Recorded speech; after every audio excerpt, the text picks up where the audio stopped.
അപ്പം ഇതാണ് നമ്മുടെ ലീഫ് ബ്ലോവറിന് വർക്ക് ചെയ്യുന്നത്. അപ്പോൾ ഇന്നലെ ഒരിച്ചിരി മഴയൊക്കെ ഉണ്ടായിരുന്നു, പക്ഷേ എന്നാലും വലിയ നനവൊന്നും ഇല്ല നിലത്ത്. കണ്ടോ, ഇലയെല്ലാം പറക്കുന്ന കണ്ടോ. അപ്പോൾ നമ്മളിങ്ങനെ ആ ഡയറക്ഷൻ അനുസരിച്ച് ഇങ്ങനെ പോകുമ്പം അതിൻ്റെ ആ കാറ്റനുസരിച്ച് ഈ സാധനം ഇങ്ങനെ പറന്നുകൊണ്ടിരിക്കും. പക്ഷെ നമ്മൾ എത്തിക്കണം ആ നമ്മൾ ഉദ്ദേശിക്കുന്ന സ്ഥലത്ത് ഇലയെല്ലാം പറത്തി നമ്മൾ എത്തിക്കണം. അപ്പോൾ ഒരറ്റത്തു നിന്ന് അങ്ങ് തുടങ്ങണം. കണ്ടോ, ഇത് കാണിച്ച മോനെ, അത് കണ്ടോ, ഇങ്ങനെ എത്തിച്ച് നമ്മൾ ഒരിടത്ത് കൊണ്ട് കൂട്ടിയിടണം. നനവില്ലെങ്കിൽ നല്ല ഈസി ആയിട്ട് സംഭവം നമുക്ക് ചെയ്യാനായിട്ട് പറ്റും. ഇങ്ങനെ പറക്കുമ്പോൾ നമ്മളൊരു കൺട്രോൾ, നമ്മൾ തന്നെ ഒരു കൺട്രോൾ ചെയ്യണം. അല്ലാതെ ഇങ്ങനെ എന്നിട്ട് കണ്ടോ, ഇങ്ങനെ വിസ്താരമായിട്ട് കിടക്കുന്ന സ്പേസിൽ നിന്നാണ് കൂടുതലായിട്ടും. ഇപ്പം നാരമായിട്ടുള്ള ഇടയാണ് എങ്കിൽ ഇത് ഇലയെല്ലാം കൂടെ പറക്കും. നല്ലതാ.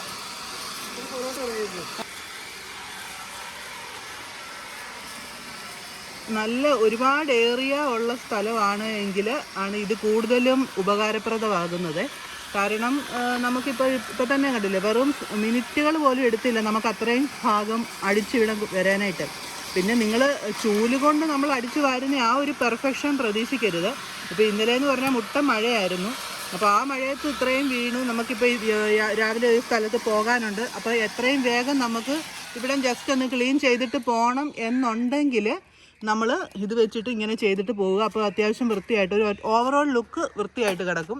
ഇതാണ് ഇതിൻ്റെ ബാറ്ററി എന്ന് പറയുന്നത്. കണ്ടോ, ഇത് അറ്റാച്ച് ചെയ്യുന്നത് ഇങ്ങനെ. ഇപ്പോൾ ബാറ്ററി നമ്മൾ ചാർജ് ചെയ്താണ്. കണ്ടോ, അതിൻ്റെ പുറകിൽ ഇങ്ങനെ അറ്റാച്ച് ചെയ്യുക. ഇതാണ് ഇതിൻ്റെ പവർ സ്വിച്ച്. ഇത് ഇപ്പോൾ ഓഫാണ്. ഇതിനി ഇങ്ങോട്ട് വെക്കുമ്പം ജസ്റ്റ് ഇങ്ങനെ വെക്കുമ്പോൾ അത് ഓണാകും. ഇതേ പ്രസ് ചെയ്യുക. പ്രസ് ചെയ്യുമ്പോൾ കുറച്ചുകൂടെ പവർ കൂടും. നന്നായിട്ട് പ്രസ് ചെയ്യുമ്പോൾ അങ്ങനെ രണ്ട് മോഡുണ്ട്. ഓണാകുമ്പോൾ ഒരു ഇത് കണ്ടോ, തിരിച്ച് പറക്കില്ല. കണ്ടോ, ഇങ്ങനെ ഒരു മോഡും ഉണ്ട്. പ്രസ് ചെയ്യുമ്പം സ്പീഡ് കുറച്ചുകൂടെ ഒരു പവർ കൂടും. അങ്ങനെ രണ്ട് മോഡുണ്ട്.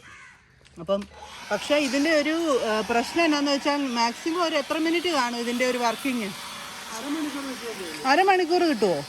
അരമണിക്കൂർ, ഒരു 20 to 30 minutes ആണ് ഇത് വർക്ക് ചെയ്യത്തുള്ളൂ. ഈ ബാറ്ററി ചാർജ് ചെയ്താലും നമുക്ക് ബാറ്ററി വേണമെങ്കിൽ എനിക്ക് തോന്നുന്നു എക്സ്ട്രാ ബാറ്ററി മേടിച്ച് ചാർജ് ചെയ്ത് വെക്കുകയാണെങ്കിൽ കൂടുതൽ ഏരിയയൊക്കെ നന്നായിട്ട് കവർ ചെയ്യും. അപ്പോൾ ഇത് 20 to 30 minutes ഇത് ആ ബാറ്ററിയുടെ പവർ ഉള്ളൂ. അത് കഴിയുമ്പോഴത്തേക്കും ഇത് പിന്നെ നമ്മൾ കുത്തിയിട്ട് ചാർജ് ചെയ്യണം. അപ്പോൾ ഇതാണ് ലീഫ് ബ്ലോവറിൻ്റെ പ്രയോജനം.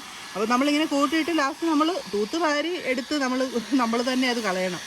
അല്ലെങ്കിൽ ഇപ്പം നമുക്ക് എങ്ങോട്ടേലും ഇത് എന്താ പറയുന്നത് കളയാനുണ്ടെങ്കിൽ അങ്ങോട്ടേക്ക് അങ്ങ് കളഞ്ഞാൽ മതി. ഇങ്ങനെ തന്നെ ഇങ്ങനെ ബ്ലോ ചെയ്ത് കളഞ്ഞേച്ചാൽ മതി. ഇപ്പം നമ്മളെ സംബന്ധിച്ച് ഇവിടെ ചുറ്റും മതിൽ കെട്ടിയേക്കുന്നതുകൊണ്ട് നമ്മളൊരു പോയിന്റിൽ കൊണ്ട് ഇത് കൂട്ടിയിട്ടിട്ട് നമ്മളത് വാരിക്കളയും. അപ്പം എന്താണേലും ഓവറോൾ നമുക്കിപ്പോൾ സമയമില്ലാത്തപ്പം നമുക്കൊരു നല്ലൊരു ഉപകാരമാണിത്. ഇത് ബ്ലാക്ക് ആൻഡ് ഡെക്കറിൻ്റെ ആണ്. എന്നാലും ഇതിലും പവർ കൂടിയത് ചിലപ്പം മറ്റ് കമ്പനീസ് ഉണ്ടോയെന്ന് അറിയത്തില്ല. ഇത് കുഴപ്പമില്ല, ഒരു പെർഫോമൻസ് എബവ് ആവറേജ് എന്ന് പറയാം. അങ്ങനെ പറയാനൊക്കത്തുള്ളൂ. ഒത്തിരി അങ്ങ് പവറില്ല, പക്ഷേ നമ്മൾ ചെയ്യുന്ന അനുസരിച്ചിരിക്കും. ഒത്തിരി പവറില്ല അല്ലേ സാധനം? അങ്ങനെ ഓവറോൾ എബവ് ആവറേജല്ലേ ഉള്ളൂ. എബവ് ആവറേജല്ലേ ഉള്ളൂ ഇതിൻ്റെ ഒരു പെർഫോമൻസ്. അങ്ങനെ ഒത്തിരി അങ്ങ് കൂടിയ പവറെന്ന് പറയാനായിട്ട് പറ്റത്തില്ല. കുഴപ്പമില്ല.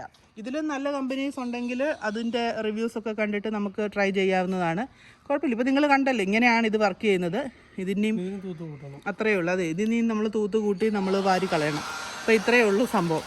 ഇതാണ് ലീഫ് ബ്ലോവർ.